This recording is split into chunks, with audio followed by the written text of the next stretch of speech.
Hello everyone, कैसे आप सभी। स्वागत है आपका हमारे इस यूट्यूब चैनल पे एमबीसी ट्यूशन क्लासेस पे। तो हमने पिछली क्लास में कंप्लीट कर लिया था अपना रेस्पिरेशन कंप्लीट, और आज चलेगा हमारा ट्रांसपोर्टेशन। आज की क्लास में हम कंप्लीट करेंगे अपना transportation in plants and transportation in humans. देखिए, ट्रांसपोर्टेशन का मतलब क्या होता है। ट्रांसपोर्टेशन से आप नॉर्मली ये भी समझ सकते हैं कि ट्रांसपोर्ट, एक कोई चीज़ है उसको एक जगह से दूसरी जगह ट्रांसपोर्ट करना इज कॉल्ड ट्रांसपोर्टेशन।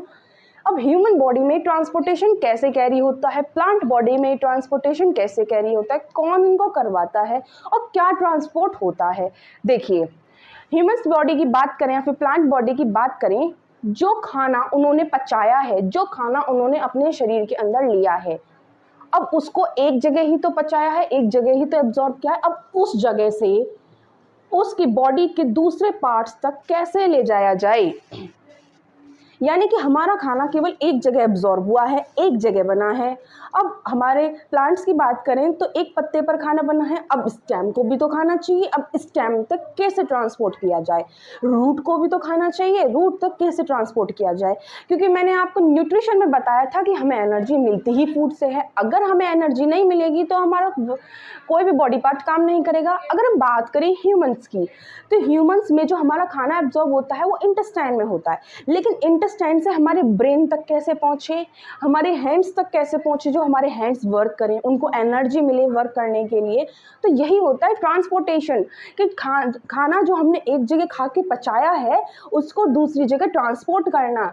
जो खा के पचाया है उसको ट्रांसपोर्ट भी तो करना होगा। अब वो करवाएंगे हमारे सेल्स और टिश्यूज, जो हम पढ़ेंगे इस क्लास में, ठीक है। तो ट्रांसपोर्टेशन की बेसिकली डेफिनेशन क्या होती है पढ़ते हैं।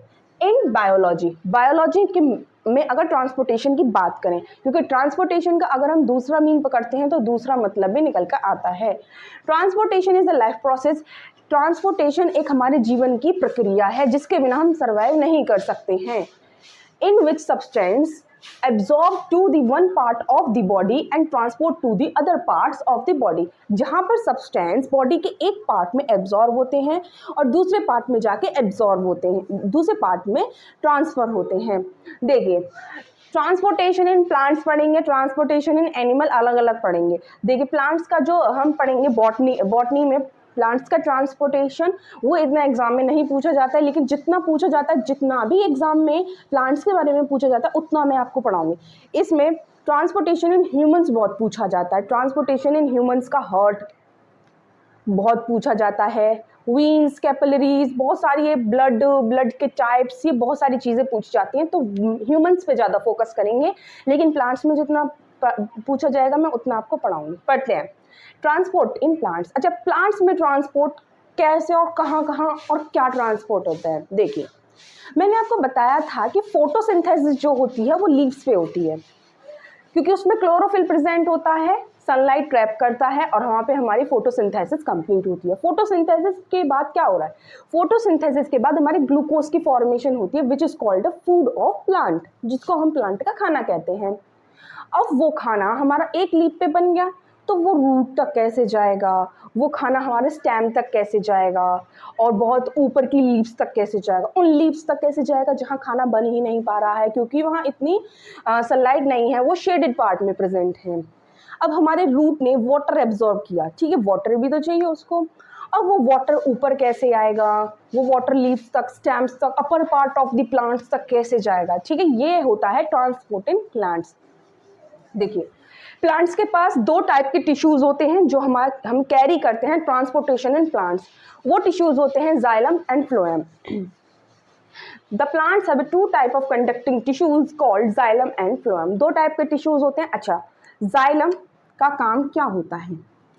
जाइलम का सबसे सिंपल काम होता है, जाइलम ने कहा मैं तो आसान सा काम पकड़ूंगा, मैं तो केवल वाटर एंड मिनरल ट्रांसपोर्ट करूंगा, मैं जड़ से उठाऊंगा और जिसको भी पानी और मिनरल की ज़रूरत है मैं वहाँ तक पहुँचा दूंगा, ठीक है। तो जाइलम का मतलब है which carries water and mineral, जो वाटर एंड मिनरल को ट्रांसपोर्ट कराने में हेल्प करता है। लेकिन बात करें व्हाट इज फ्लोएम, फ्लोएम किस टाइप का टिश्यू, उसका काम क्या है। Phloem which carries the food material and hormones which the plants make.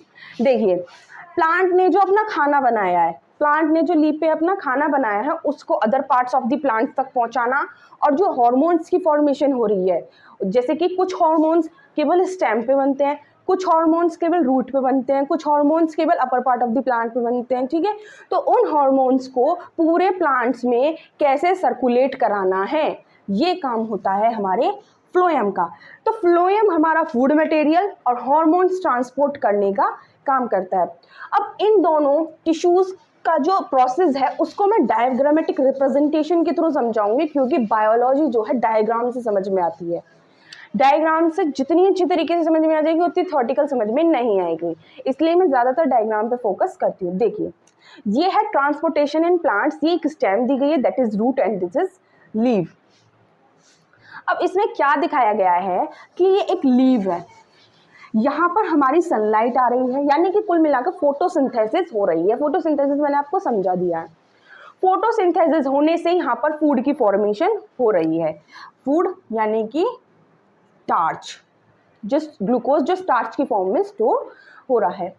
अब ये जो फूड लीव्स के द्वारा बनाया गया है, ये ऊपर भी भेजना है और स्टेम्स के पास और लीव्स के पास, और ये जो फूड बनाया गया है इसे रूट को भी ज़रूरत है, क्योंकि root under the soil present होती है, वहाँ तक हमारी सनलाइट नहीं पहुँच पाती है जिससे कि फोटोसिंथेसिस हो पाए, ठीक है। अब ये फूड यहाँ से हमारा कैरी किया जा रहा है by the phloem tissue. Phloem tissue ने कहा लाओ मुझे खाना दो, मैं पहुँचाकर आता हूँ। फ्लोएम टिश्यू आता है और अपना जो उसका काम है वो पकड़ता है और ट्रांसपोर्ट करने के लिए निकल जाता है। यहाँ पे आया फ्लोएम टिश्यू, उसने कहा मुझे खाना दो और मैं ट्रांसपोर्ट करके आता हूँ। तो पहले गया वो नीचे और साथ के साथ ऊपर, क्योंकि फ्लोएम टिश्यू पूरे प्लांट्स में फैले हुए होते हैं, तो लीफ से लिया उसने खाना और पूरे प्लांट्स में फैल गया, ऊपर गया और नीचे गया, ठीक है। Phloem tissue carry food up from the leaves. Phloem tissue खाने को ऊपर ले जा रहा है। ये क्या कह रहा है, phloem tissue carry food down from the leaf. Phloem tissue खाने को नीचे ला रहा है पत्ती के, ठीक है। अब आपको फ्लोएम का मतलब समझ में आ गया। फ्लोएम एक टिश्यू होता है, उसका काम होता है हमारे मिनरल्स को और हार्मोन्स को पूरी बॉडी के अंदर, प्लांट्स की बॉडी के अंदर ट्रांसपोर्ट कराना। अब बात करते हैं व्हाट इज जाइलम, ठीक है। जाइलम ने क्या किया, जाइलम प्रेजेंट होता है हमारे रूट्स में और रूट से जाते हैं वो सारे प्लांट्स में, ठीक है। अब उसने क्या किया, रूट से bye the process of diffusion उसने वाटर एंड मिनरल एब्जॉर्ब किया। देखिए, जो सॉइल है हमारी वो बहुत रिच होती है रॉ मटेरियल्स में, ठीक है। Nitrogen, phosphorus, calcium, water etcetera etcetera बहुत सारी चीज़ें इसमें मिलती हैं। तो उसने by the process of diffusion root ने क्या किया कि उसके पास सॉरी जाइलम प्रेजेंट था। अब जाइलम ने क्या किया, लाओ मुझे पानी दो और मैं सब पे पहुंचा कर आता हूँ जिसको भी इसकी ज़रूरत है। जाइलम ने पानी पकड़ा और गया सबसे पहले पत्ती के पास, क्योंकि पत्ती को पानी की ज़रूरत है for the process of photosynthesis. पत्ती के पास गया और उसने वहाँ फोटोसिंथेसिस के लिए उसको पानी दे दिया। देखिए, water and mineral from the soil, water और मिनरल्स लीफ के पास आए हैं from the soil by the help of the xylem tissue. Xylem tissue की हेल्प से ये हमारे सॉइल से लीव्स तक पहुंच गए। ऐसे करके ही ऊपर की कोई लीव होगी और ऊपर कोई लीव होगी, ऊपर ऊपर ऊपर, और जितने भी लीव्स प्रेजेंट होंगी प्लांट्स पे सारी लीव्स तक पानी पहुंचाने का काम हमारा करता है जाइलम टिश्यू। देखिए क्या लिख रहा है, xylem tissue carry water and dissolve minerals up from the root. Xylem tissue का काम होता है वाटर कैरी करना, डिसॉल्व मिनरल को कैरी करना अप फ्रॉम द रूट से ऊपर ले जाना, ठीक है। अब देखिए, कभी कभी क्या होता है कि हमारा पानी जो है उतना यूज में नहीं आ पा रहा है, ठीक है। फोटोसिंथेसिस में केवल थोड़ा इतना सा पानी चाहिए और हमारे प्लांट ने कितना पानी दिया, इतना सारा। हमारे प्लांट हमें चाहिए पानी केवल इतना सा और प्लांट्स ने दिया हमारा इतना सारा पानी, इतना सारा। अब वो पानी जाए कहाँ, तो वो पानी लीव्स पे से इवेपोरेट हो जाता है। इवेपोरेट यानी कि वेपर्स की फॉर्म में हमारे एटमॉस्फेयर में उड़ जाता है और थोड़ा बहुत पानी हमारे ट्रांसपिरेशन की मदद से ख़त्म हो जाता है। अब ये जो हमारा पानी ख़त्म हुआ है ये क्या करता है, ये हेल्प करता है कि अब भाई यहाँ पे पानी ख़त्म है जब भी तो रूट ऊपर भेजेगी, अगर पानी यहाँ पे ख़त्म ही नहीं होता तो रूट क्यों भेजती। तो यहाँ पे ये मदद करता है हमारे पानी को लीव्स तक कंटिन्यूअस बनाने के लिए, ताकि फ्रेश वाटर पहुंचता रहे। तो ये प्रोसेस जो होती है ना, इवेपोरेशन और ट्रांसपिरेशन, ये प्लांट्स में ज़रूरी होती हैं। इन्हीं की मदद से हमारा जो प्लांट्स में वाटर का सर्कुलेशन कंप्लीटली होता रहता है। अब इसके बाद हम फंक्शंस पढ़ेंगे कि जाइलम, ठीक है, जाइलम के अंदर ऐसे कौन कौन से सेल्स और टिश्यूज और प्रेजेंट होते हैं जिनकी मदद से वाटर ट्रांसपोर्ट होता है। फ्लोएम किसकी मदद से हमारा ट्रांसपोर्टेशन करता है, इसको उतारिए, ठीक है। अभी इसके बाद हम करते हैं जाइलम एंड फ्लोएम के मैकेनिज्म, कि उनके ट्रांसपोर्टेशन का मैकेनिज्म क्या है। देखिए सबसे पहले पढ़ते हैं जाइलम, जो हमारा वाटर एंड मिनरल ट्रांसपोर्ट कराने में बहुत ज़्यादा हेल्पफुल होता है। Water and mineral are absorb by the root air from the soil. देखिए ये यहाँ पे हमारी सॉइल है, सॉइल के अंदर हमारा ट्री है और ये रूट्स है। अब इस रूट्स पे हमारे छोटे छोटे रूट्स एयर प्रेजेंट होते हैं। ये रूट्स एयर हमारे सॉइल के बीच में, सॉइल पार्टिकल्स के बीच में प्रेजेंट होते हैं, जो सॉइल से वाटर को एब्जॉर्ब करते हैं by the process of diffusion, ठीक है। The water and mineral are transported through xylem vessel. जो हमारा वाटर या फिर मिनरल ट्रांसपोर्ट किए जाते हैं वो जाइलम वेसल के थ्रू किए जाते हैं। Xylem vessel is a long tube of, ये क्या होता है, जाइलम वेसल का मतलब होता है कि छोटी छोटी ट्यूब्स प्रेजेंट होती हैं जो एक दूसरे से जॉइन होती हैं। ऐसे कर करके ये एक ट्यूब है, दूसरी ट्यूब ये है, तो ऐसे कर करके जॉइन होती हैं और यहाँ से पानी यहाँ से ऐसे कर करके हमारे पानी को ट्रांसपोर्ट कर देती हैं। विच आर कंटिन्यूस ट्यूब, ये कंटिन्यूस ट्यूब होती हैं जो रन करती हैं रूट से लीव्स तक। ये रूट से लीव्स तक कंटिन्यूस रन करती हैं क्योंकि इनको वाटर ट्रांसपोर्ट करना है लीव पर। तो upward movement of water is called ascent of SAP. जो अपवर्ड मूवमेंट होता है वाटर का रूट से ऊपर की तरफ, उसको बोलते हैं हम ascent of SAP. The movement of water is driven by transpiration, which is loss of water from leaves through stomata. Water is moved up by the root pressure. देखिए क्या होता है कि लीव्स पे हमारा स्टोमेटा प्रेजेंट होते हैं। अब स्टोमेटा से हमारा इवेपोरेशन हो जाता है, ट्रांसपिरेशन और इवेपोरेशन हो जाता है, जिससे हमारा जो वाटर होता है वो इवेपोरेट, जो हमारे एटमॉस्फेयर में ट्रांसफर हो जाता है, जिससे हमारा वाटर का लॉस होता है लीव में, ठीक है, थ्रू द स्टोमेटा। और इससे क्या होता है, हमारे वाटर के जो डिफरेंस बढ़ जाता है, यानी कि यहाँ पे तो वाटर है नहीं बिल्कुल भी, और ये यहाँ पे ये रूट, यहाँ पर रूट में वाटर है, तो जब डिफरेंस बढ़ेगा, यहाँ पे रूट में वाटर है ज़्यादा और यहाँ पर है कम, तो अब यहाँ पे डिफरेंस बढ़ेगा। डिफरेंस बढ़ने से हायर कंसंट्रेशन से लोअर कंसंट्रेशन की तरफ हमारा वाटर मूवमेंट करेगा। इस तरीके से हमारा वाटर सर्कुलेट करता है। हमारे रूट्स में हमारी रूट्स एक प्रेशर लगाती है which is called root pressure, जिसकी वजह से हमारा वाटर रूट से ऊंचाई तक पहुंच जाता है। अब इसके बाद आता है कि फ्लोएम कैसे हमारा फूड ट्रांसपोर्ट करता है, उसका मैकेनिज्म करते हैं। देखिए जो शुगर प्रोड्यूस किया जाता है, ये लीव है, अब इस लीव में शुगर प्रोड्यूस किया गया bye the process of photosynthesis, ठीक है। फोटोसिंथेसिस के थ्रू इस लीव में शुगर प्रोड्यूस किया गया, शुगर यानी कि ग्लूकोज, ठीक है। अब वो the sugar is converted into sucrose for transport. अब ये जो शुगर है, ग्लूकोज है, अब इसको सुक्रोज में कन्वर्ट कर लेंगे हम for the transportation. The sucrose is loaded into phloem and then transported to the different part of the plant. अब सुक्रोज को फ्लोएम आता है और उसको लोड करता है और different part of the plant transport कर देता है, और इसी प्रोसेस को हम बोलते हैं ट्रांसलोकेशन, ठीक है, लोकेशन चेंज करना।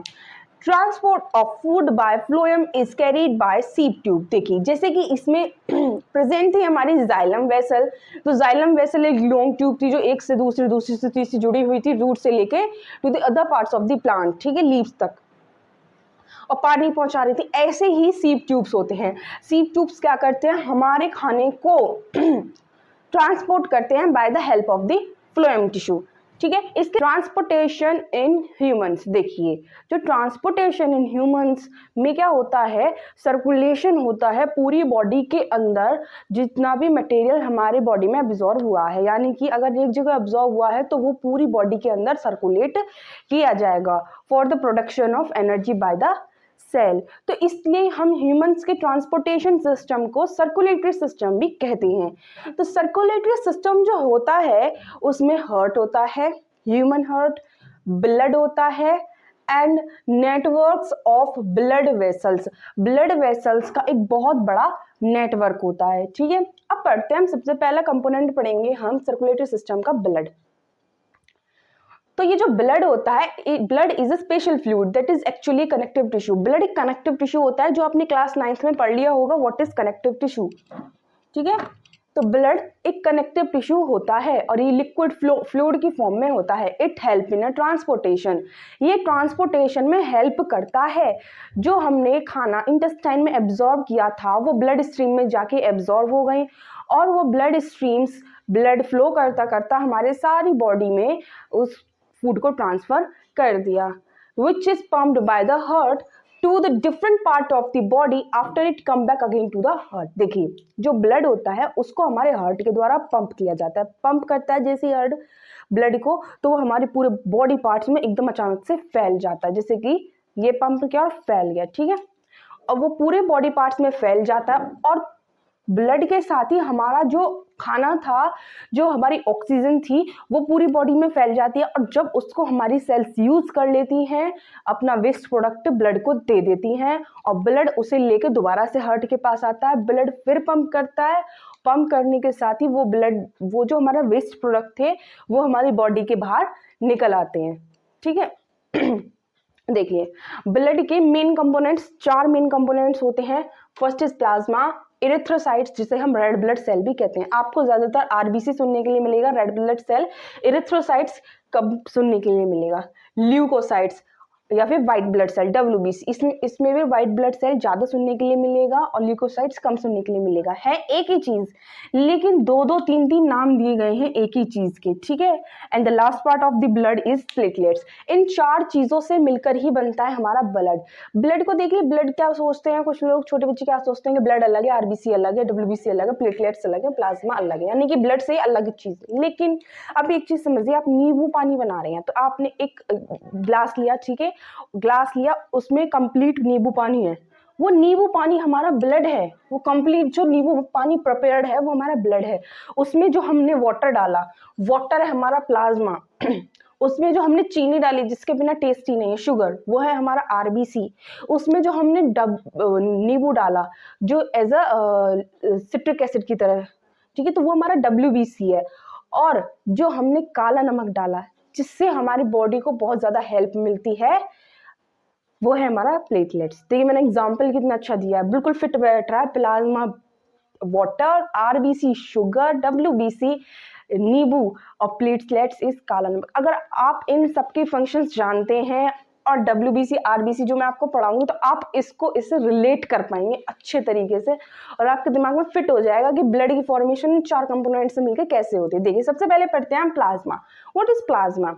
प्लाज्मा जो होता है वो 55% वॉल्यूम होता है, यानी कि अगर हमारा ब्लड इतना है तो उसका 55% तो हमारा प्लाज्मा से ही बनता है, यानी कि 55% हमारे प्लाज्मा घेर के रखता है। इसमें प्लाज्मा में क्या क्या होता है, देखिए 90 to 90% वाटर तो वाटर प्रेजेंट होता है, 7% protein, 0.9% inorganic salts and 0.1% glucose present होता है। ठीक है, प्लाज्मा के बाद आता है हमारा RBC which is called red blood cell और इरिथ्रोसाइट्स। ठीक है, अब आरबीसी क्या होता है? आरबीसी का मेन काम होता है हमारे ब्लड के अंदर ऑक्सीजन का ट्रांसपोर्टेशन कराना। ये क्या करता है, इसके पास हीमोग्लोबिन प्रेजेंट होता है जो कि रेड पिगमेंट के लिए रिस्पॉन्सिबल होता है। हीमोग्लोबिन अपने कमर पे लाद के ऑक्सीजन को ब्लड के अंदर चलता है। ठीक है, transportation oxygen to all part of the body from the lungs to take back to the lungs. ये क्या करता है, ऑक्सीजन को सारे बॉडी पार्ट्स तक पहुंचा देता है, और सारे बॉडी पार्ट्स तक पहुंचा देता है, और हमारे लंग्स से लेकर आता है। ये लंग्स से, रेड ब्लड सेल हमारे लंग्स से ऑक्सीजन लाता है, हार्ट के पास, हार्ट से फिर उसको पंप किया जाता है बॉडी पार्ट्स में, ठीक है। इसके पास कोई न्यूक्लियस नहीं होता है, ठीक है, इसके पास न्यूक्लियस नहीं होता है, ये बात ध्यान रखें। ये एक स्पेशल सेल है जिसके पास न्यूक्लियस ही नहीं होता है। ये जो इसकी लाइफ स्पैन है आरबीसी की वो 120 डेज है। 120 दिन के अंदर ये मर जाता है और नई आरबीसी की फॉर्मेशन हो जाती है। अब बात आती है व्हाट इज डब्ल्यूबीसी। डब्ल्यूबीसी यानी कि व्हाइट ब्लड सेल और ल्यूकोसाइट्स, ठीक है। They help in fighting diseases and attack foreign bodies in the blood. ये हमारे क्या करते हैं, देखिए डब्ल्यूबीसी हमारे ब्लड में प्रेजेंट होती है। अचानक से कोई फॉरेनर पार्टिकल दिखा हमारे ब्लड के अंदर, वो उसे बिना पूछे ताने उस पर अटैक करेगा, क्योंकि वो हमारी बॉडी के लिए खतरा भी बन सकता है। हमारे बॉडी में जो बैक्टीरिया वायरस एंटर करते हैं उसको डब्ल्यूबीसी हमारी बॉडी को बचाता है उससे। देखिए लिखा है they help in fighting disease. जैसे फाइटिंग डिसीज ये क्या करता है, डिसीज जो हमारी बॉडी के अंदर जितनी इसमें ताकत होती है बेचारे डब्ल्यूबीसी में, वहां तक ये हमारी डिसीज से फाइटिंग करता है और जितनी भी फॉरेन बॉडीज हमारे ब्लड के अंदर एंटर करती है उन पे अटैक करता है। ये आरबीसी के कंपेयर में कम होती है। अगर ये आरबीसी के कंपेयर में बराबर होती है तो शायद हमें दवाई गोली की जरूरत नहीं पड़ती बीमारियों के लिए, लेकिन ये मात्रा में इतनी कम होती है कि जितना इनसे लड़ा जा सकता है केवल उतना ही ये लड़ पाती हैं। इसके बाद हमारा फोर्थ पार्ट आता है प्लेटलेट्स। है हमारा platelets, last part of the component of the blood. देखिए प्लेटलेट्स का मेन काम क्या होता है, they help in controlling bleeding और इन क्लॉटिंग ऑफ ब्लड, यानी कि हमारे ब्लड को क्लॉट करने में ये बहुत ज़्यादा हेल्पफुल रहता है। जैसे कि अभी हमारे फिंगर में कट लग जाए, बहुत ज़्यादा ब्लड का लॉस हो रहा है, तो प्लेटलेट्स का काम क्या होता है, तुरंत की तुरंत क्लॉटिंग कर देना, ब्लड को लॉस होने से रोक देना। तो ये काम होता है प्लेटलेट्स का। देखिए platelets is a very important component of the blood, क्योंकि जब कभी भी हम थोड़े बहुत हमारे शरीर में घाव आ जाते, बाउंस हो जाते हैं, तो कट्स वगैरह लग जाते हैं, तो हम ज़रूरी नहीं छोटी छोटी चीज़ के लिए सर्जन के पास जाएं, ठीक है। चाकू से थोड़ा बहुत कट लग जाए तो वो जो छोटा मोटा सर्जन है ना, वो हमारी बॉडी का यही है प्लेटलेट्स। प्लेटलेट्स छोटा मोटा सर्जन है जो क्लॉटिंग करके हमारे ब्लड के लॉस होने को बचाता है, यानी कि ब्लडिंग होने से बचाता है। अब बात आती है फंक्शंस ऑफ ब्लड। ब्लड के क्या क्या मेन फंक्शंस होते हैं। देखिए सबसे मेन फंक्शंस तो ब्लड का यही होता है कि ब्लड हमारे सेल्स को ऑक्सीजन प्रोवाइड कराता है और उनसे कार्बन डाइऑक्साइड लेके as a waste product body से बाहर निकालने में हमारे बॉडी की हेल्प करता है। देखिए blood provide the body cell, blood provide करता है बॉडी की सेल्स को ऑक्सीजन और रिमूव करता है carbon dioxide. Blood transport nutrients and hormones, जो हॉर्मोन्स का ट्रांसपोर्टेशन होता है, क्योंकि देखिए जैसे कि अब हाइपोथैलेमस ग्लैंड है जो हमारे ब्रेन में प्रेजेंट होती है, आगे चैप्टर में पढ़ेंगे हम, तो वो ब्रेन में प्रेजेंट है, लेकिन उसका यूज़ अगर किसी और ऑर्गन में हो रहा है तो उसको जो ट्रांसपोर्टेशन में हेल्प करेगा वो हमारा ब्लड हेल्प करेगा, ठीक है। न्यूट्रिएंट्स का ट्रांसपोर्ट करना पूरे बॉडी में वो ब्लड करवाता है। Forms clot to prevent blood loss. देखिए ब्लड के अंदर ऐसा कंपोनेंट होता है प्लेटलेट्स जो हमारे ब्लड को लॉस होने से बचाता है, यानी कि क्लॉट बना देता है, जो हमने पढ़ा था प्लेटलेट्स, ठीक है। प्लेटलेट्स का ही फंक्शन यहाँ पे शो किया गया है। Blood regulate body temperature, blood हमारे बॉडी के टेम्परेचर को रेगुलेट करके रखता है। हमारे बॉडी का टेम्परेचर इन सेल्सियस 35 डिग्री होता है, सेल्सियस की बात करें तो। It bring waste product to the kidney and liver, ये किडनी और लीवर से वेस्ट प्रोडक्ट बाहर की तरफ ले जाता है, ठीक है। अब ये तो बात हो गई ब्लड की। अब हमारा सर्कुलेटरी सिस्टम का दूसरा कंपोनेंट आता है ब्लड वेसल्स। ब्लड वेसल्स यानी कि खून की नली, ठीक है। तो खून की नली 3 प्रकार की होती है, वेसल्स 3 टाइप की होती हैं। ये देसी भाषा में बताया मैंने, खून की नली बोलते, खून की नली नीली पड़ रही है, खून की नली लाल पड़ रही है, ये जो देसी भाषा में बोलते हैं, ठीक है। तो 3 टाइप्स की होती हैं, आर्टरीज, वीन्स एंड कैपिलरीज, ठीक है। आर्टरीज क्या होती हैं? These are blood vessels which carry blood away from the heart to the various organ of the body. Arteries का काम होता है ब्लड ने जो वो हार्ट ने जो ब्लड पंप किया है उसको पूरे बॉडी पार्ट्स में सर्कुलेट करा देना, यानी कि ऑक्सीजनेटेड ब्लड को पूरे बॉडी पार्ट्स में ले जाता है। ये ऑक्सीजनेटेड ब्लड को कैरी करती हैं आर्टरीज, ठीक है। अब बात आती है वीन्स, ये क्या करती हैं? These are blood vessels to carry blood towards the heart from the various organ of the body. देखिए ये सेल से जो ब्लड होता है, वेस्ट ब्लड होता है, कार्बन डाइऑक्साइड का ब्लड होता है, उसको हार्ट तक ले जाती है। ठीक है, अब सेल्स ने जो अपना वेस्ट छोड़ा, ठीक है, वो ब्लड में आके मिक्स हुआ, यानी कि और वो ब्लड कैसा हो गया, डीऑक्सीजनेटेड ब्लड जिसमें कार्बन डाइऑक्साइड मिक्स है। अब वो जाएगा हार्ट के पास। ठीक है, अब हार्ट उसको पंप करेगा लंग्स की तरफ, और लंग्स से जो हमारी कार्बन डाइऑक्साइड है वो बाहर की तरफ जाकर निकल जाएगी। ठीक है, तो जो वेन्स है हमारा डीऑक्सीजनेटेड ब्लड कैरी करती हैं जिसमें कार्बन डाइऑक्साइड मिक्स होती है, और ये हमारे ऑर्गन से हार्ट तक का काम करती है, यानी कि ब्लड फ्लो करेगा from the organ to the blood, वो हार्ट। अब बात आती है व्हाट इज कैपिलरीज। कैपिलरीज क्या होती है? अब ऑक्सीजनेटेड हो गया, डीऑक्सीजनेटेड हो गया, अब कौन सा पार्ट आया? कैपिलरीज का काम है they are tiny blood vessels connecting arteries to veins. इसका काम होता है आर्टरीज से वीन को जोड़ना। ठीक है, देखिए आर्टरीज से वीन को जोड़ना, ये एक group of networks of arteries and veins बना लेते हैं, और वहां पे कैपिलरीज की फॉर्मेशन हो जाती है। कैपिलरीज क्या है? जहां पे आर्टरीज और वीन्स कनेक्ट होती हैं उसे कैपिलरीज हम बोलते हैं। देखिए इस स्ट्रक्चर में आप देख सकते हैं, यहाँ पे आर्टरीज और वीन है, यहाँ पे जाके ये दोनों कनेक्ट हो रही हैं, this is called a capillaries. इसके बाद हम पढ़ते हैं ह्यूमन हार्ट। इसके बाद आता है हमारा ह्यूमन हार्ट। ठीक है, अब ह्यूमन हार्ट में सबसे पहले हम हार्ट के डायग्राम से पढ़ते हैं तो हमें ज़्यादा अच्छे से समझ में आता है। जैसे मैंने यहाँ पे ये हार्ट का डायग्राम ना बनाते हुए मैंने एज अ फ्लो चार्ट के फॉर्म में बनाया है, क्योंकि देखो अगर एग्जाम में क्वेश्चन आया तो आपको हार्ट का डायग्राम बनाते में बहुत टाइम लग जाएगा और आपसे ईजिली वो बनेगा भी नहीं, उसको बहुत प्रैक्टिस की ज़रूरत पड़ती है। तो मैंने ये ईजी सा डायग्राम बनाया है जिससे अगर आप एग्जाम में लिखते हैं तो एग्जामिनर इम्प्रेस होगा। देखिए सबसे पहले हम ये थ्योरी पढ़ते हैं, ये थ्योरी पढ़ने के बाद ही समझ में आएगा हमको ये डायग्राम कैसे कैसे और कहाँ कहाँ है। देखिए हमने अभी ब्लड वेसल्स पढ़ ली थी, ब्लड वेसल्स में आर्टरीज, वीन्स एंड कैपिलरीज पढ़ ली थी कि आर्टरीज जो होती हैं हमारी ऑक्सीजनेटेड ब्लड के लिए होती हैं, और ये हमारा ब्लड हार्ट से बॉडी पार्ट्स तक ले जाती हैं, और जो वीन्स होती हैं वो डीऑक्सीजनेटेड ब्लड के लिए होती हैं, वो हमारा ब्लड बॉडी पार्ट से हमारे हार्ट की तरफ लाती हैं। कैपिलरीज जो होती हैं as a connecting between arteries and veins के बीच में काम करती हैं। अब यहाँ पे हमें दो टर्म सुनने के लिए मिले थे, देखिए arteries and vein, what is sorry oxygenated and deoxygenated. What is oxygenated? देखिए जब ब्लड में ऑक्सीजन प्रेजेंट होता है उस ब्लड को कहते हैं हम ऑक्सीजनेटेड ब्लड, एंड जब ब्लड में कार्बन डाइऑक्साइड प्रेजेंट होती है उस ब्लड को कहते हैं हम deoxygenated blood.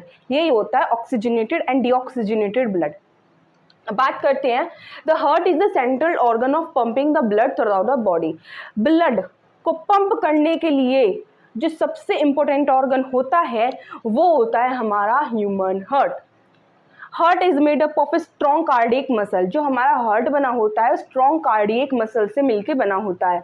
It pumps blood rich in oxygen to the other parts and blood rich in CO2 to the lungs। ये जो ऑक्सीजन रिच ब्लड होता है उसको बॉडी के अदर पार्ट्स में पंप कर देता है, और जो carbon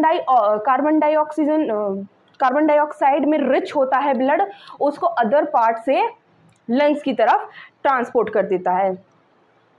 the heart consist of 4 chamber. Heart के पास 4 चैम्बर प्रेजेंट होते हैं। देखिए यहाँ पे बताती हूँ, कंसिडर कीजिए जो हम नॉर्मल हार्ट पढ़ते हैं ऐसा ही हार्ट बनाऊंगी। ये हार्ट है, इसको 4 चैम्बर में डिवाइड किया गया, 1 चैम्बर, 2 चैम्बर, 3 चैम्बर और 4 चैम्बर। ठीक है, जो इसके ऊपर के 2 चैम्बर हैं उनको बोला जाएगा the upper chamber of the heart is called auricle और एट्रिया। अपर 2 चैम्बर्स को बोला जाएगा ऑरिकल्स और atrium. The 2 lower chambers of the heart is called ventricles। नीचे के 2 lower chambers को बोला जाएगा एट्रियम। अब ये तो हो गए हमारे लेफ्ट साइड में और ये हो गए हमारे राइट साइड में, तो इनको हम ऐसे ही डिफ्रेंशिएट कर देते हैं, जैसे कि ऊपर के हो गए हमारे एट्रियम, नीचे के हो गए वेंट्रिकल। तो देखिए कैसे डिफाइन करते हैं? लेफ्ट, इसको बोलेंगे लेफ्ट एट्रियम, नीचे वाले को बोलेंगे लेफ्ट वेंट्रिकल, सेकेंड वाले को बोलेंगे हम राइट एट्रियम, और थर्ड वाले को बोलेंगे हम राइट वेंट्रिकल। ऐसे इनको डिफाइन किया जाता है, ठीक है। अब पढ़ते हैं आगे। The left and right part of the heart is separated by the muscular partition called as a septum. देखिए मैंने हार्ट बनाया है, ये heart as a flow chart बनाया है। अब ये हार्ट ये रहा, इसके ये 4 चैम्बर्स हैं, इसको बीच में से सेप्टम ने यानी कि एक दीवार ने अलग कर दिया है। ये जो सेप्टम होता है ये मस्कुलर पार्टीशन होता है। क्यों? ताकि ये जो 4 चैम्बर्स में ब्लड अपना फ्लो हो रहा है वो मिक्स ना हो, इसलिए ये सेप्टम प्रेजेंट होता है। Heart as a number of valves allow the blood to flow in a one direction. Heart के पास नंबर ऑफ वाल्व्स होते हैं। क्यों होते हैं वो इसलिए होते हैं ताकि एक बार अगर ब्लड पंप हो गया ऑरिकल से वेंट्रिकल की तरफ तो वो दोबारा पीछे बैक ना हो। एक बार फ्लो हो गया तो वो बंद हो जाता है, वाल्व मतलब गेट, दरवाज़ा, वो बंद हो जाता है ताकि ब्लड पीछे बैक फ्लो ना हो। This prevent the oxygenated blood mixing with the deoxygenated blood.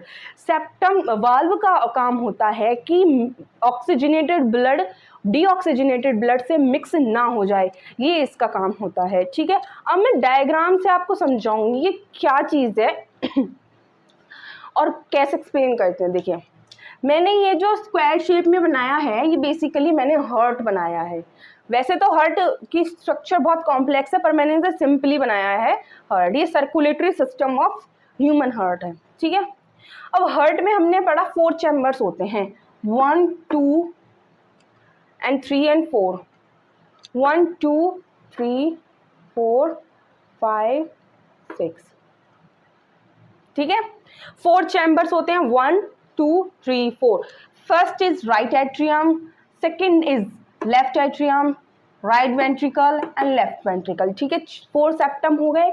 और ये जो ऑरिकल्स राइट और लेफ्ट जो हमारे सेपरेट किए जाते हैं by the septum which is a muscular partition, ये सेप्टम से सेपरेट किए जाते हैं ताकि यहाँ पे हमारा ब्लड मिक्स ना हो, ठीक है। अब बात आती है कि हमारे एट्रियम और वेंट्रिकल्स को भी सेपरेट किया जाता है by the help of the valve. Valve present होती हैं, देखिए वाल्व 1 एंड वाल्व 2, ये एज अ गेट, देखिए गेट की तरह बन रहे हैं, ठीक है। ये क्या होते हैं, जब ब्लड यहाँ से यहाँ आना होता है तो ये ऐसे खुल जाते हैं और जब ब्लड यहाँ से यहाँ आ जाता है तो ये फिर से बंद हो जाते हैं ताकि ये जो ब्लड फ्लो होके हमारा नीचे की तरफ आया है ये दोबारा से ऊपर की तरफ ना जाए, ठीक है। वाल्व का काम होता है ब्लड को बैक फ्लो होने से बचाना, ठीक है। अब हमने यहाँ पे पढ़े थे आर्टरीज और वीन्स। देखिए pulmonary artery and pulmonary veins, ये एक्सेप्शन है आर्टरीज के और वीन्स के। बेसिकली आर्टरी का काम क्या होता है, आर्टरीज का काम होता है ऑक्सीजनेटेड ब्लड कैरी करना, लेकिन जो पल्मोनरी आर्टरीज होती हैं वो डीऑक्सीजनेटेड ब्लड कैरी करती हैं, ये एक्सेप्शन है। ये pulmonary artery deoxygenated blood carry करती हैं।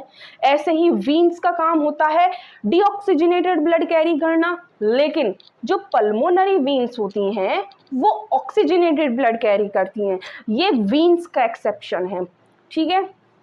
अब इसके बाद मैंने नंबरिंग के फॉर्म में शो कर दिया है कि फर्स्ट स्टेप क्या होगा सर्कुलेटरी सिस्टम में, सेकंड क्या होगा, third, fourth, fifth and sixth. ये 6 स्टेप में मैं कंप्लीट आपके ह्यूमन सर्कुलेटरी सिस्टम समझाऊंगी। देखिए सबसे पहले हमने इनहेलेशन किया, इनहेलेशन करने से ऑक्सीजन हमारे लंग्स में आई, ऑक्सीजन हमारे लंग्स में आई, लंग्स से फिर हमारे एल्वली में आई, एल्वली के पास हमारी ब्लड स्ट्रीम थी, वहाँ से हमारे डिफ्यूजन के थ्रू हमारा जो ऑक्सीजन था वो ब्लड स्ट्रीम के अंदर आ गया, ठीक है। लंग से आ गया हमारा ब्लड के अंदर ऑक्सीजन, तो उस ऑक्सीजन को बोलेंगे, उस ब्लड को बोलेंगे हम ऑक्सीजनेटेड ब्लड। तो जो लंग्स के एल्वली के पास जो प्रेजेंट होती हैं वेसल्स उनको बोलते हैं हम पल्मोनरी वीन्स, ठीक है। लंग्स के पास प्रेजेंट होती हैं पल्मोनरी वीन्स, जिनका काम क्या होता है कि ब्लड के अंदर ऑक्सीजन भर लेना, जो हमने इनहेलेशन के थ्रू लंग्स के अंदर ली थी, ठीक है। अब ऑक्सीजन तो भर ली ब्लड के अंदर, अब क्या होगा, जो ये ऑक्सीजनेटेड ब्लड है ये पल्मोनरी वीन से आएगा लेफ्ट एट्रियम में, यानी कि देखिए ये यहाँ ऑक्सीजन थी, या ऑक्सीजन हमने वीन्स के अंदर एंटर करी और वीन्स के अंदर एंटर करते ही हमारा ब्लड हो गया ऑक्सीजनेटेड ब्लड। अब वो आएगा हमारे लेफ्ट एट्रियम में, लेफ्ट एट्रियम, ठीक है, ये हमारा चैम्बर नंबर 1 है। लेफ्ट एट्रियम में आने के बाद हमारा लेफ्ट एट्रियम, देखिए यहाँ पे 2 वर्ड और सुनने के लिए मिलेंगे आपको, कॉन्ट्रैक्ट और रिलैक्स। कॉन्ट्रैक्ट कब होगा? जब वो भिजेगा, जब वो चैम्बर भिजेगा या सिकुड़ेगा, ठीक है, उसको बोलेंगे हम कॉन्ट्रैक्ट। रिलैक्स कब बोलेंगे? जब वो फैलेगा, खुलेगा, उसको हम रिलैक्स बोलेंगे। तो इस टाइम जब इसमें ब्लड एंटर कर रहा है, यानी कि ब्लड भर रहा है इस चैम्बर में, तो जब ब्लड भरता है तो कोई कॉन्ट्रैक्ट सिकुड़ता तो है नहीं सॉरी, तो वो सिकुड़ता तो है नहीं, वो फैलता है, वो खुलता है। तो यहाँ पे लेफ्ट एट्रियम हमारा रिलैक्स फेज में है। इसमें अब हमारा ऑक्सीजनेटेड ब्लड फिल हो गया और हमारा लेफ्ट एट्रियम रिलैक्स फेज में। इसके बाद हमारा वाल्व 1 ओपन होगा और हमारा जो ब्लड है वो लेफ्ट वेंट्रिकल में आना स्टार्ट हो जाएगा।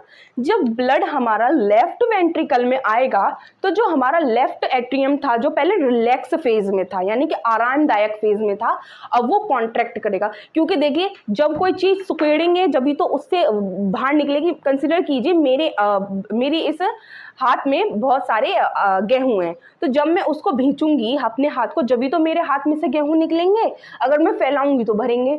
तो अब यहाँ पे क्या कर रहा है, लेफ्ट एट्रियम अपने आप को भींच रहा है ताकि अब पूरा ब्लड निचुड़ के लेफ्ट वेंट्रिकल के अंदर आ जाए। जब पूरा ब्लड लेफ्ट वेंट्रिकल के अंदर आ जाता है तो ये वाल्व जो ओपन है, इस टाइम ये वाल्व है ओपन, और जब ये पूरा ब्लड लेफ्ट वेंट्रिकल के अंदर आ जाता है तो ये वाल्व फिर क्लोज हो जाता है। फिर ये वाल्व अपना क्लोज हो जाएगा कि काम खत्म, ताकि ब्लड जो यहाँ इसमें आया था वो बैक फ्लो होकर लेफ्ट एट्रियम में ना पहुंच जाए। ठीक है, अब लेफ्ट एट्रियम में आ गया ब्लड। अब लेफ्ट एट्रियम से ब्लड जाएगा हमारा, क्योंकि ये ऑक्सीजनेटेड ब्लड है, ऑक्सीजन है, ऑक्सीजन की जरूरत किसको होती है? हमारे बॉडी के पार्ट्स को जरूरत होती है, सेल्स को जरूरत होती है। ठीक है, अब ये जो ऑक्सीजनेटेड ब्लड है अब ये जाएगा हमारी सेल्स के पास, यानी कि बॉडी ऑर्गन के पास। ठीक है, अब यहाँ से हमारा लेफ्ट वेंट्रिकल जाएगा बॉडी ऑर्गन के पास। कैसे? देखिए अभी तो फिलहाल ये रिलैक्स फेज में था क्योंकि इसमें भरा जा रहा था ब्लड, क्योंकि जब ब्लड भरा जाता है तो हमारा चैम्बर रिलैक्स फेज में आ जाता है, और जब ब्लड निकाला जाता है तो हमारा चैम्बर कॉन्ट्रैक्ट फेज में आ जाता है। ठीक है, रिलैक्स फेज में था। अब इसने कहा कि अब मुझे बॉडी ऑर्गन्स के पास ब्लड भेजना है, तो ये कॉन्ट्रैक्ट होना स्टार्ट हो गया, ये सिकुड़ना स्टार्ट हो गया। सिकुड़ते ही जो हमारी मेन आर्टरी थी, आर्टरी का मतलब जो ऑक्सीजनेटेड ब्लड कैरी करती है, जिसको हम एओर्टा के नाम से पहचानते हैं। ठीक है, अब ये एओर्टा आया, यानी कि मेन आर्टरी, एक ही चीज है, मेन आर्टरी बोल लो या फिर एओर्टा बोलो। ठीक है, अब एओर्टा यहाँ पे ये कॉन्ट्रैक्ट होना स्टार्ट हुआ, एओर्टा ने अपने अंदर ब्लड ले लिया। ठीक है, हमें पता है aorta is a blood vessels, है ना। अब यहाँ से फिर ये एओर्टा हमारे ब्लड को बॉडी ऑर्गन्स तक पहुंचा देता है। अब बॉडी ऑर्गन्स में जो सेल्स प्रेजेंट होती हैं इस ऑक्सीजन का यूज करती हैं जो हमारे ब्लड में थी। ऑक्सीजन का यूज करके जो कार्बन डाइऑक्साइड है एज अ वेस्ट प्रोडक्ट, उसको अपनी बॉडी से सेल्स बाहर निकालती हैं। तो जब बॉडी ऑर्गन से हमारी कार्बन डाइऑक्साइड बाहर निकलेगी तो वो कि कौन सी वेसल्स में जाएगी? वो जाएगी मेन वीन। जैसे यहाँ पे मेन आर्टरी थी, ऐसे यहाँ पे मेन वीन, जिसको हम बोलेंगे वेना कावा। जैसे यहाँ पे हमने दूसरा नाम एओर्टा रखा था, यहाँ पे दूसरा नाम रखेंगे हम वेना कावा। ठीक है, जैसे ही कार्बन डाइऑक्साइड वेना कावा के ब्लड में एंटर की तो उस ब्लड का नाम हो गया डीऑक्सीजनेटेड ब्लड, क्योंकि ब्लड में कार्बन डाइऑक्साइड मिल चुकी है। अब ये डीऑक्सीजनेटेड ब्लड फ्लो होकर जाएगा राइट एट्रियम में। ठीक है, अब राइट एट्रियम ये क्या करते हैं, यहाँ पर भी वाल्व प्रेजेंट होते हैं ताकि ये ब्लड बैक फ्लो होके वेसल्स में ना आए। यहाँ पर भी ये सब वाल्व प्रेजेंट होते हैं, ये वाल्व, लेकिन ये वाल्व इतने 10th क्लास के चैप्टर में डिफाइन नहीं किए गए हैं केवल 2 वाल्व डिफाइन किए गए हैं, इसलिए मैंने आपको 2 वाल्व के बारे में इंफॉर्मेशन दी। ठीक है, अब यहाँ पर आया ब्लड ने डीऑक्सीजनेटेड ब्लड आया राइट एट्रियम के पास, तो राइट एट्रियम रिलैक्स फेज में आ गया, यानी कि उसने अपनी थैली खोल ली कि ब्लड आ जाओ। रिलैक्स फेज में आते ही राइट एट्रियम में ब्लड एंटर कर गया और कंप्लीटली फिल हो गया। इसके बाद जो राइट एट्रियम से ब्लड फ्लो होगा राइट वेंट्रिकल में, ठीक है। अब ब्लड यहाँ से यहाँ फ्लो हो रहा है, इसका मतलब राइट वेंट्रिकल अपनी थैली खोल लेगा, यानी कि ये रिलैक्स फेज में आ जाएगा, ये रिलैक्स फेज में आएगा और राइट एट्रियम कॉन्ट्रैक्ट फेज में आएगा। यानी कि देखिए, जब कोई चीज़ हम भींचते हैं जब भी उससे निकलती है, और जब कोई चीज़ हम खोलते हैं जब भी उसमें एंटर कर रही है, तो कंसिडर कीजिए ये तो यहाँ से ब्लड ऐसे भींच के निकाल रही है और ये ऐसे थैली खोल कर बैठी है कि आप ब्लड आ जाओ, ठीक है। ये कंडीशंस आती हैं यहाँ पे।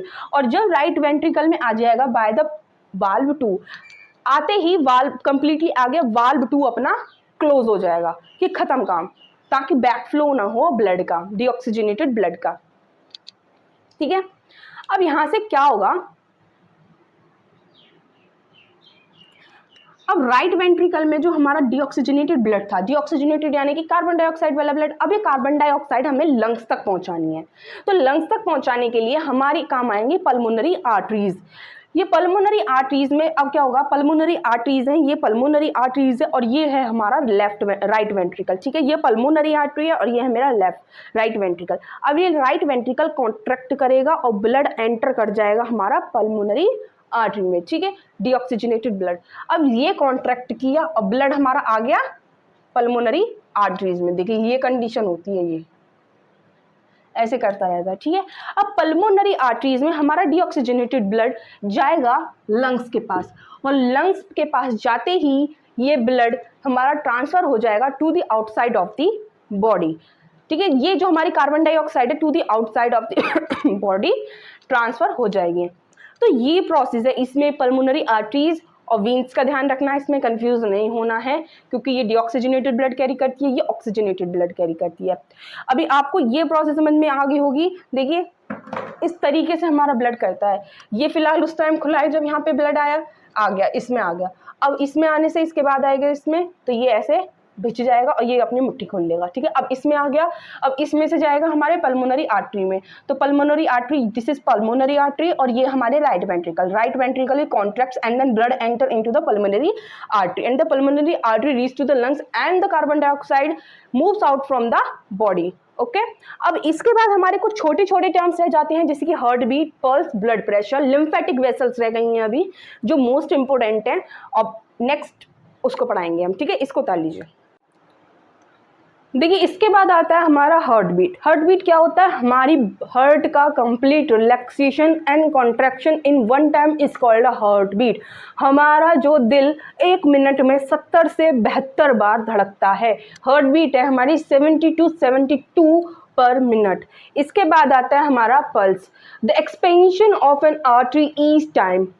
हर टाइम आर्टरी का एक्सपेंशन होगा, उसको बोलेंगे हम पल्स। देखिए पल्स क्या होते हैं, पल्स 70 to 72 पर मिनट। 1 मिनट में हमारी पल्स आती हैं 70 से 72। अब आते हैं हमारे ब्लड प्रेशर। ये छोटे छोटे से टर्म है जो चैप्टर के लास्ट में।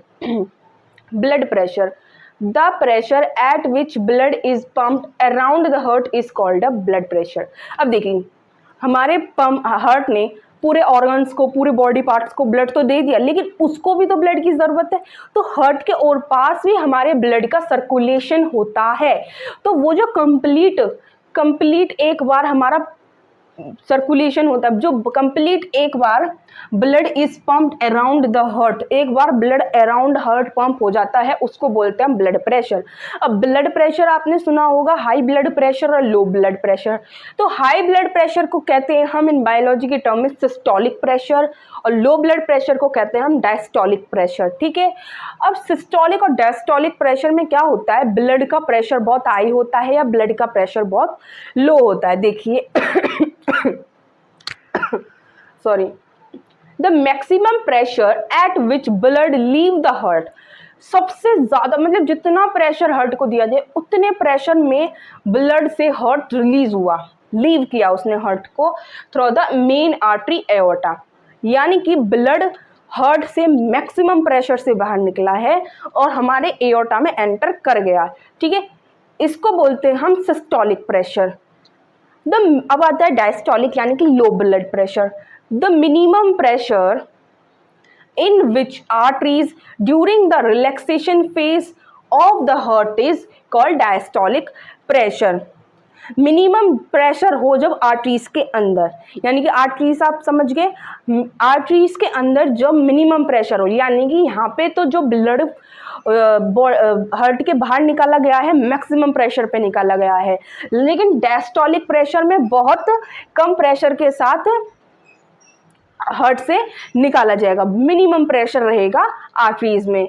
और during the relaxation phase of heart is called diastole, इसमें तो कॉन्ट्रैक्शन फेज, ये तो कॉन्ट्रैक्शन फेज में होगा हमारा सिस्टोलिक प्रेशर, और डायस्टोलिक प्रेशर हमारा रिलैक्सेशन फेज में होगा हार्ट के, क्योंकि हार्ट के दो ही फेज होते हैं, रिलैक्सेशन एंड कॉन्ट्रैक्शन। उसको ठीक है, जो रिलैक्सेशन फेज में हो उसको बोलते हैं हम डायस्टोलिक प्रेशर।